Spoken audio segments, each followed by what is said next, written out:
From the Samson Production Studios in the heart of Hazleton, Pennsylvania, it's your News 13. Brought to you by SSP TV and the Standard Speaker.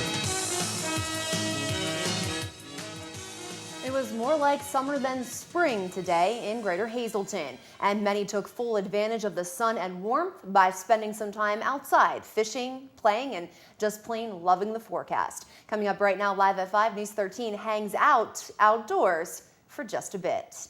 And later, a Hazel Township bank is held up early this morning. Have police been able to track down the robber?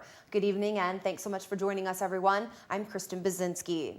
Well, today's delightful weather had people flocking to the water. For some, hooking a fish was the perfect way to spend their day off. And for others we caught up with, playing hooky may have been the only way to take the day off. But the big risk was one well worth it to enjoy the sunshine. News 13 stopping by Community Park Monday afternoon, where people were enjoying themselves to say the least. Some picked up their fishing rods and reeled in a few brook trout. Others picked up their feet and relaxed on a park bench. In the early morning hours, we're told the park was even more crowded, filled with people getting a head start on their suntan and making sure they got a good bite from the fish. And to those that may have been taking the day off to enjoy the weather, well, your secret is safe with us. Coming up live at 5:30, we'll talk to some park goers to see how they were feeling about today's high temps. And the good news is that today's conditions will be following us through Tuesday. Just a bit of a cool off, but the sun stays as we take a look at tonight's creative condition from third grader Jimmy Cora, who goes to school at the Hazleton Elementary School. His picture sure sums up today: hot and sunny. And we will see some increasing clouds through the night. The wind's going to pick up some speed. We're going to dip down to 48. Now, as I said, tomorrow the sun comes back and it's going to be out there shining bright, but we do cool off from today's highs. We're only going to get up to 64 on your Tuesday. Your forecast tonight, live at 5, brought to you by Just Windows and much, much more. 636-1133 on First Street in Freeland. Remember, better windows plus better installation equals Just Windows. You can visit them online or give them a call or simply just stop by today. Also, Fagley Oil Company in Tamaqua and Hazel Township and serving many communities there in between. Visit www.fagleys.com or call 1-800-572-4925. Now to our other top story of the day. A well-dressed man wearing surgical gloves and a surgical mask walked into a Hazel Township bank Monday morning, showed the teller a note demanding money, and fled. State police tell us the PNC Bank on Route 93 was where the holdup happened right before 9:30 Monday. When News 13 arrived at the bank, investigators were still there collecting some evidence. The white male suspect first started by having a conversation with the bank teller and then showed the note asking for cash. The robber did not show a weapon and quickly fled the bank in a brown four-door sedan, which he had waiting for him along Providence Road near that bank. The car was last seen heading towards Hazleton City on Route 309. At the time of the robbery, the bank bandit was wearing a white button-down shirt, black pants with his face partially covered with a white surgical mask, and what troopers described as white gauze bandage material on his forehead. He was also wearing a blue bandana on the top of his head and was carrying a briefcase wearing surgical gloves. It is believed that something related to the crime was discovered by troopers along Route 309 just after that robbery. If you can help police track down the bank robber, call 911 right away. We're happy to say no one was hurt in this Hazel Township holdup. And you heard it first on SSPTV.com. Hazleton police continue to investigate a report by a 20-year-old man that he was robbed at gunpoint around 3:45 Saturday morning. The man told police 3 or 4 Hispanic men robbed him in the area of 17th and North Church Streets and then struck him in the head with a gun, as well as punching him numerous times. The men took his backpack, cell phone, and an undetermined amount of cash.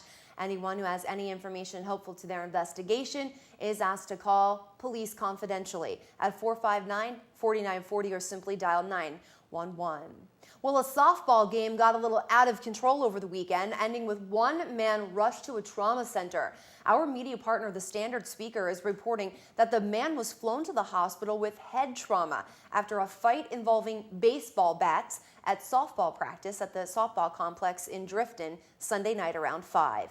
The victim was said to have been unconscious at one point, but then did regain consciousness. The Standard Speaker spoke with Denny Leskovich, Amateur Softball Association District 12 umpire and chief, who said those playing at the field were members of the Hispanic Modified Softball League, a local adult softball league. State police are investigating the brawl, but have yet to release any information to the media. Well, imagine sitting in your car at a stoplight waiting for it to change, and then all of a sudden, you're attacked. Scary thought, but it was reality for one man over the weekend. State police tell News 13 they're looking for the man who attacked the driver at a stoplight on Sunday. The victim, Glenn Fallon, told troopers he was stopped at 28th and North Church Streets around 8 Sunday night when a white male walked up to his vehicle shouting at him.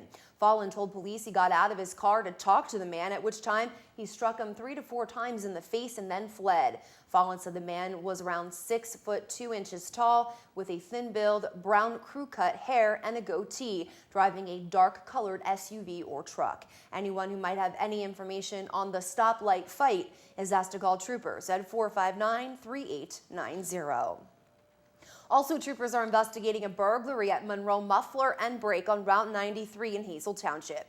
Troopers say the place was broken into Sunday afternoon around 3 o'clock, and according to a news release from the state police, the crime remains under investigation pending examination of evidence. No word if anything was missing from Monroe Muffler. Anyone with any information about this crime should call state police at 459-3890 or dial 911. And coming up on News 13 Live at 5, Fred and Ronnie are in with sports, and it was opening day for one Little League in the Valley. News 13 was there. We also have another ticket giveaway coming up a little later. And we'll head to MMI, where it was dedication day for some new baseball and softball fields. We were there for the big day on the north side.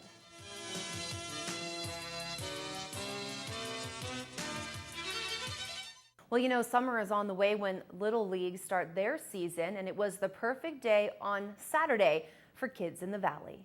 By the dawn's early light, what so proud. The national anthem was sung by a local resident, and the Valley Vets presented the American and POW flags to start off the opening day festivities. Then the first pitch was thrown out by Council President Ray Montoni and one of the Valley West players. Now, they picked a great day to have the opening ceremony, and Whispering Willows Park was packed for the kickoff of another season. Good luck to these Little Leaguers in the Valley. We sure hope you have a home run of a season ahead. Two local teams now have a field complex of their very own to call home. MMI ball players from the softball and baseball teams broke in the new fields with a dedication ceremony and a home opener against GAR Friday afternoon. News 13 stopping by the ball fields, where the first pitch on each field was thrown out just before the start of the games as part of the dedication. Samuel Schaefer and Anthony Cassat, both former baseball coaches, threw the first pitches on the guys field, and William Shergalis, former president of MMI, on the softball field. Shergalis, we're told, was instrumental in starting the fields and the vision for them. The weather was beautiful, and ball players, spectators, and school administrators were extremely excited for the fields that now sit side by side and are ready to be broken in. Well, it is a very exciting day. Today is the first day where we've had both our softball and baseball team playing together, and a beautiful, glorious day on a set of fields that our student athletes can call their own.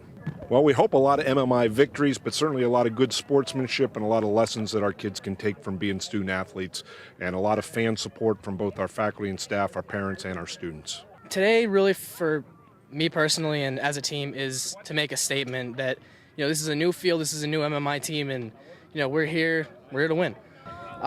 I'm most excited about how it's going to change the landscape of the MMI community. More students are going to be here. It's closer to the school, and it brings everyone together.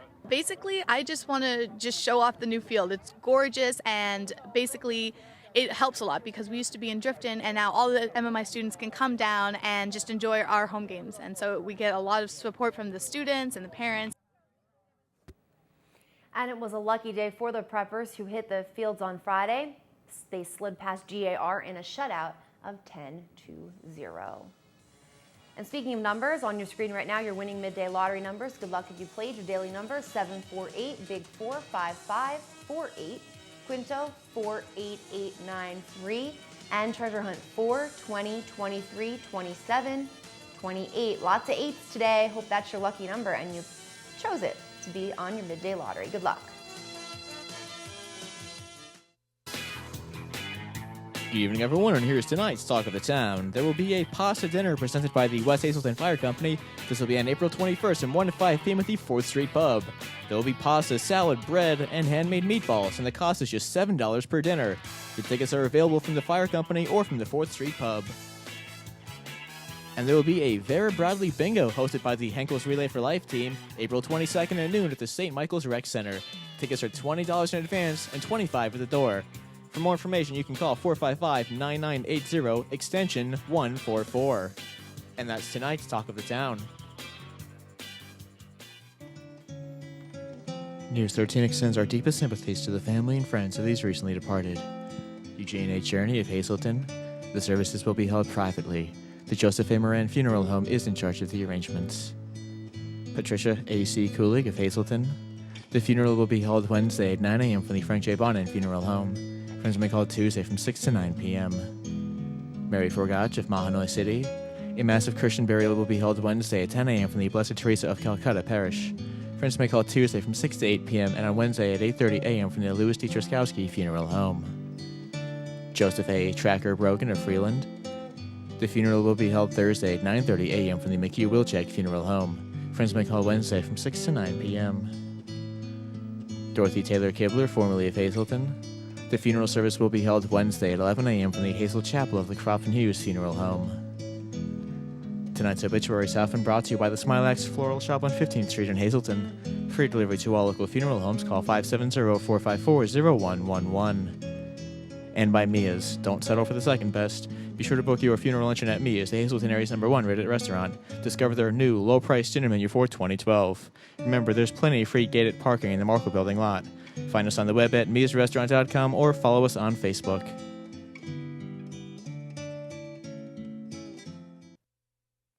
All right, welcome back. We're going to talk about something very important. I'm pleased to be joined by Diana Smaglick, who joins us from Anthracite Region Center for Independent Living. We're going to tell you a little bit about ARSL for short and what exactly they do there. But the main reason that we have Diana on is, well, two reasons. One, to educate you on some cuts that could be made that could affect a lot of people through ARSL, and also about an open house that you're invited to. So Diana, welcome. Thank you. Thank you very much for having me. Absolutely. First of all, you're inviting everybody to this open house on April 26th from 11 to 1 at the offices here in Hazelton. You're in the Markle Building. In the Markle Building, right. Which is a big deal. But the bigger deal is why you're having the open house and kind of the information that you want to get across to the viewers. Sure.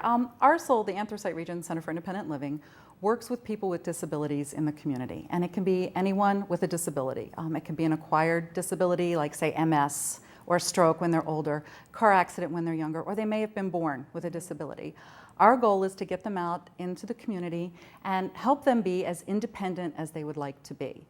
Our concern is that with the way that monies are being looked at in the government, state government right now, people are more likely to go into a nursing home or another institution as opposed to be supported in their community. Right. And people need to understand that there's a financial responsibility that we as consumers have to ensure that people are in their communities if that's where they want to be. Right, absolutely.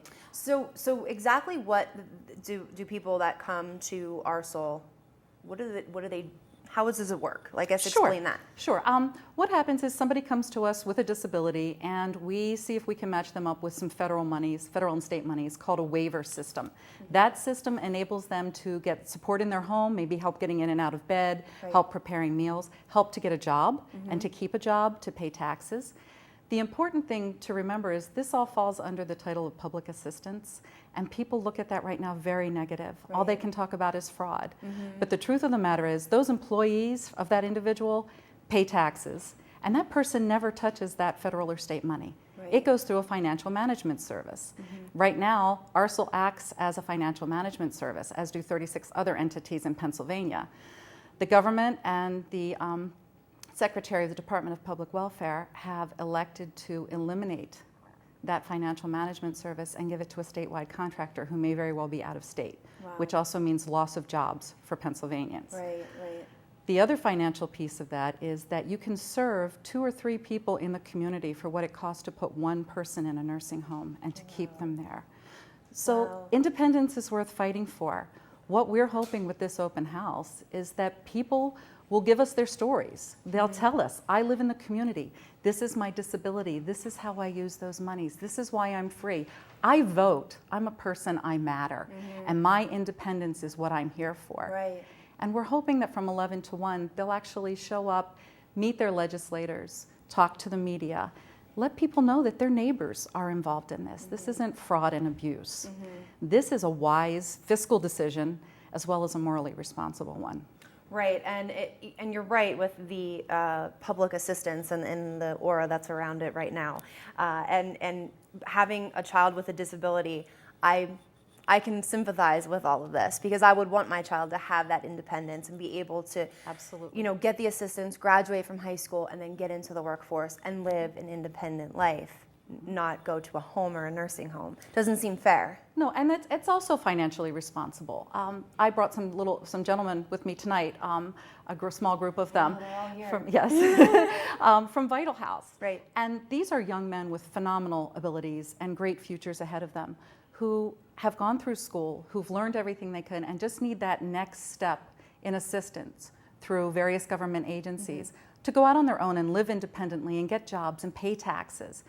And the government's telling us now it's not there. They've been promised it all along, but now suddenly it's not there. Right. And that's a really frightening thing for our kids. Absolutely, absolutely. So again, this open house is April 26, 11 to 1 at your offices, and you're inviting the public, you're inviting those that may have a disability. You're also hoping that some lawmakers show up and they can hear this for themselves and see it. And there will be someone there all day from 9 to 4. If someone wants to come in and is worried about putting their story down on paper and explaining their concerns, there'll be somebody there to help you all day long. All right. So we welcome you to come. All right, very good. So thanks so much, Diana. We could probably talk for another half an hour on this, maybe even longer on this, but we appreciate you coming on and good luck with your fight. Thank you very much. To keep this going. All righty, well, thanks so much.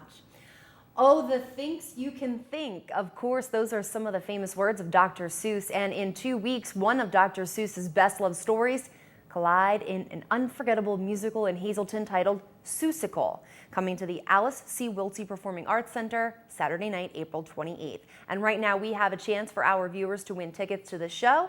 If you love Dr. Seuss, you don't want to miss Seussical the Musical, a compilation of Dr. Seuss tales that will have the whole family laughing at the antics of the Cat in the Hat and Horton.